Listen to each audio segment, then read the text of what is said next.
배움의 교회 새벽 묵상에 오신 여러분을 주님의 이름으로 환영합니다. 오늘 함께 묵상할 말씀은 열왕기하 22장 8절에서 11절, 또 23장 21절에서 24절 말씀입니다. 힐기야 대제사장이 사반 서기관에게 주님의 성전에서 율법책을 발견하였다고 하면서 그 책을 사반에게 넘겨주었으므로 사반이 그 책을 읽어보았다. 사반 서기관은 그 책을 읽어본 다음에 왕에게 가서 임금님들의 신하들이 성전에 모아둔 돈을 쏟아내어 작업 감독관, 곧 주님의 성전 수리를 맡은 감독들에게 넘겨주었습니다 하고 보고하였다.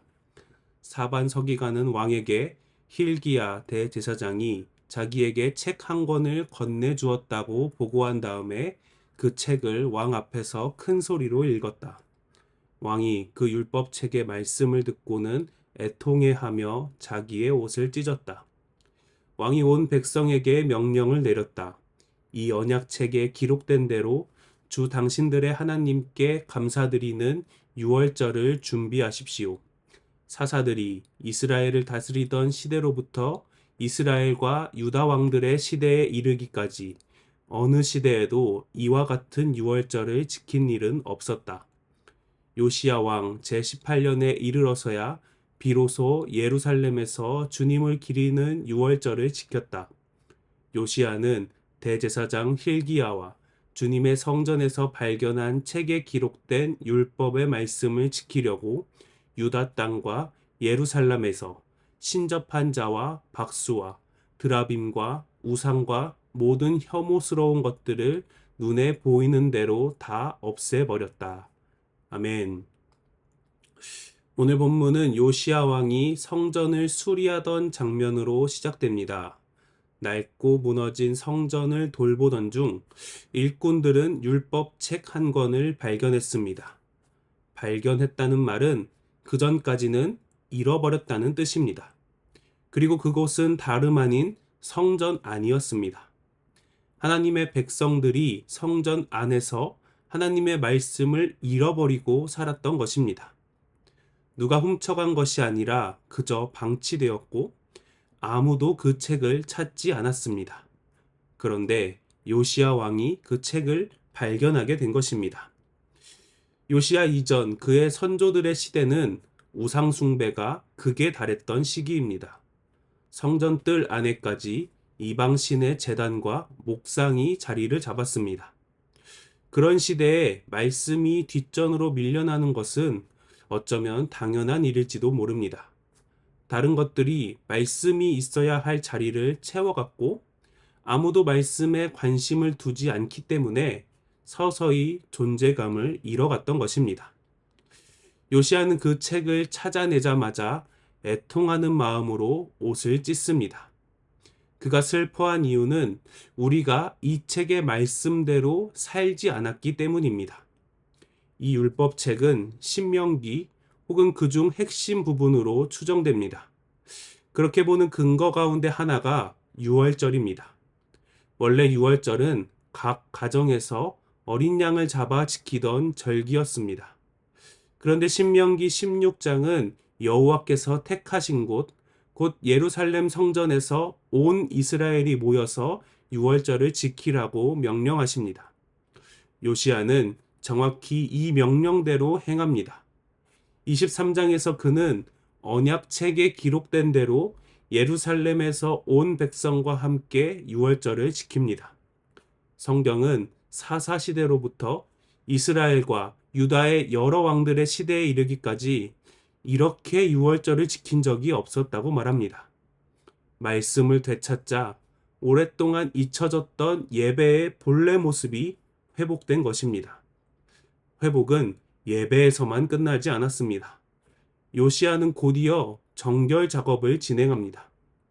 23장 24절에 따르면 그는 유다 땅과 예루살렘에서 신접한 자와 박수와 드라빔과 우상과 모든 혐오스러운 것들을 눈에 보이는 대로 다 없애버렸다고 말합니다.